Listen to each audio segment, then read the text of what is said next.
breaking news. I'm Andy Crowley in Washington with more on that missing Malaysian airliner.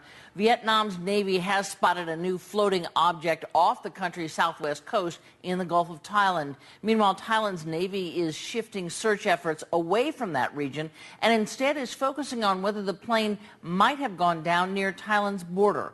Reuters reports that the plane may have disintegrated in midair.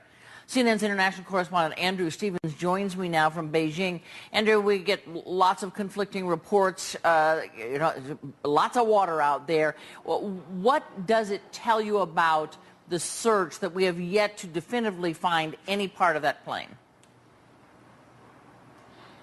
It is an extraordinary story, Candy, that more than 2 days on now, we still don't have any real clear picture of where this plane may have gone down. We've been talking a lot about these two fuel slicks. There are now tests being conducted on that fuel to find out whether it actually came from the plane or not, whether it's jet gas, and also this new development about the plane that possibly may have turned around. Now, there is radar tracking. The Royal Malaysian Air Force chief said that there was a possibility that the plane had turned around. He gave no further indication. Certainly there was nothing from the plane itself, the pilots or the automatic sensors on the plane, which feed regularly back to the airline to suggest that the plane was turning around, that the pilots had made that decision.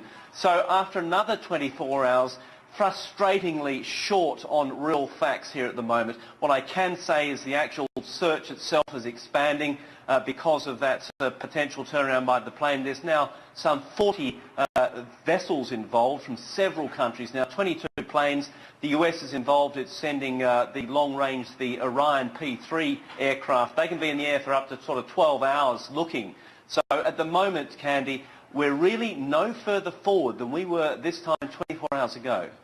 One of the curious things we know is that two passengers bought their tickets with passports that were stolen.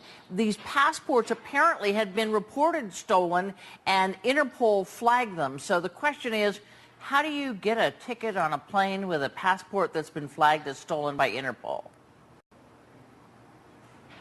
That is rapidly becoming a big question. Interpol has said that they put that on their own database, the fact that these two passports had indeed been stolen, but that information never got to immigration officials at Malaysia's international airport in Kuala Lumpur, and no one yet is saying why that didn't happen. A lot of very big questions there. What we do know about these two passports, they were used, the people who used them, they bought the tickets virtually simultaneously in Bangkok on a China Southern Airlines flight. Now, this is a code share with Malaysians, so these two people must have known each other because it was a simultaneous buy virtually.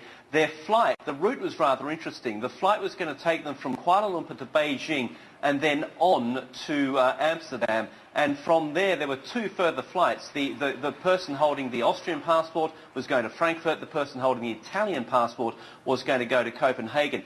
Interesting to note, though, that if you do get a transfer through Beijing, you don't need to get a Chinese visa, Candy. So they could have, Beijing could have been their final destination, but they wouldn't have had to apply for a visa. But again, more questions than answers on that particular part of this story as well.